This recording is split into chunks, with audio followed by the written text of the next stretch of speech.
Okay, so now that I've cleared away the skein and we've measured wraps per inch, and by the way, the yarn balance comes in this handy little storage box with instructions on the top.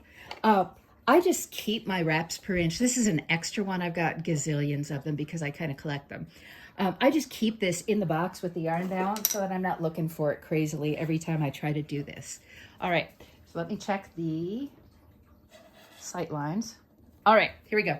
Doing this in my kitchen, there are just, I live like an animal, as we've learned, and there just are no good sight lines in my home. All right, so I'm gonna set up the yarn balance so that it sits near the end of a table. And because it is so dry here, static electricity builds up, and I'm just gonna spritz the side of the yarn balance with some water.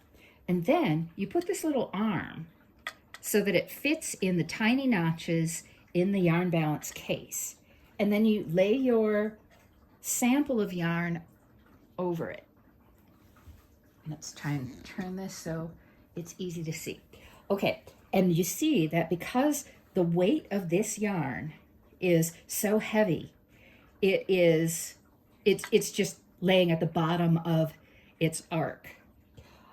Notice too that when I started picking it up, the balancing arm moved up at the front. There's this little notch in the balancing arm, and this is where the yarn is sitting.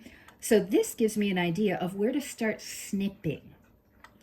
They tell you snip 1 inch at a time. Well, this piece of yarn is so long, it will take me forever to do that. So instead, what I'm gonna do is kind of guesstimate. When the arm is about even, I'm just gonna cut those ends off. Yes, this is more wasting yarn, and I know it's horrifying, but sometimes you can't make an omelet without breaking a few very expensive eggs.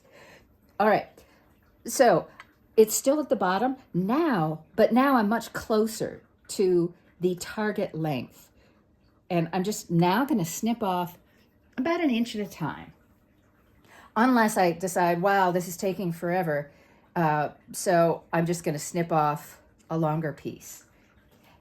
And again, with Handspun, or with my Handspun, which is never the most consistent thing in the world, unless I really, really work to make it consistent, and I'm usually too lazy to do that, you're ballparking. And it is better to underestimate how much yarn you've spun than to overestimate it. You can see why yarn chicken has been such a big part of my crafting life.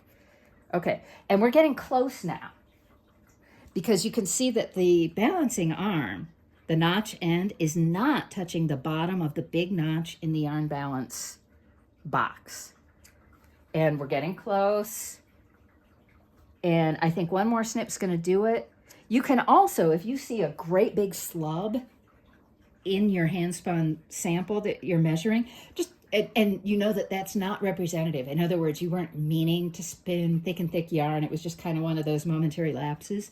Just trim that, cut that right off. Okay, now you can see that the balancing arm is pretty near even.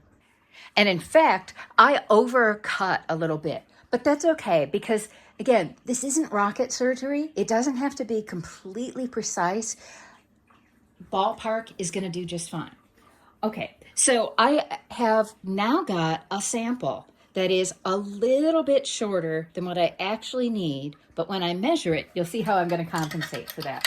Oh, and this is a good moment before I put the yarn balance away to wipe off the water I spritzed. Really and truly, I have had my Handspun yarn stick to the side of the yarn balance just with static electricity, and it just won't move. All right, so now I've got a tape measure, and I prefer cloth tape measures stretch. I've heard the horror stories from people trying to replace window glass, for instance, and they measure the window glass opening with a cloth tape measure, and then they go and buy the glass pane and they take it home and it just doesn't fit. So I prefer to use a steel tape measure. You could use a plastic or wood ruler, whatever you've got that's gonna work. And this is really important because we all want to think we've got more yarn. More is always better, right? So I'm just laying the sample on this flat surface, which is white, and the yarn is white, so sorry about that. That's not very helpful. I'm not allowing for the thing on steel tape measures where you start 1 inch in. We don't have to be that precise. And I'm just, again, not stretching it, but evening out some of the kinky parts so that I can get a clear measurement. And according to my steel tape measure, I've got almost 9.5 inches. So I'm going to round up to 9.5, 9.5. And that means when we multiply that by 10, which is how you do it, how you calculate the yardage, that this yarn measures in at 950 yards per pound. It's very simple math. I can do it in my head, which feels like a big victory. So again, I write this number down. This is the grist, 950 yards per pound. Okay, now comes the part where I can't do it in my head. I know that I've got 26 ounces total of this Handspun merino tencel yarn that I just absolutely love, and I can't wait to see what happens with it when I stick it in the dye pot. And as soon as the calculator app on my iPad decides it's done giving me crazy ads, I can do the math. And I'm going to try and show this. Okay, wow, this is really awkward. There we go. Okay, but we'll manage. Okay, so first I'm going to take my 950 and divide it by 16 because there are 16 ounces in a pound. And that means that every ounce of this yarn is 59.375 inches long. Then, because I've got a total of 26 ounces, I'm going to multiply it by 26, and that gives me 1,543.75 yards. I'm going to round that down to 1,500, which, again, always a safe bet to assume that you've got less yarn than you want. You don't want yarnphoria to inflate your numbers and cause you to run out of yarn in the middle of the project. Okay, so this means, and the reason I do all these calculations is I store my spun yarns and my yarn stash on Ravelry because it's easy then as I'm calculating for a project to go, oh, do I have enough yarn? Oh, do I not have enough yarn? Etc.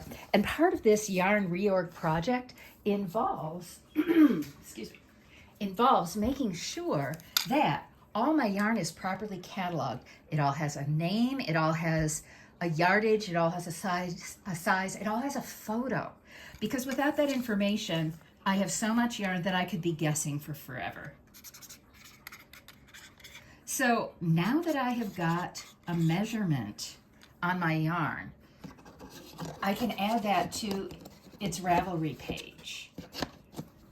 Also, so when I put this, when I stuck this yarn in my storage area, my dyeing storage location, I had calculated the weight because I have to have that for dyeing purposes.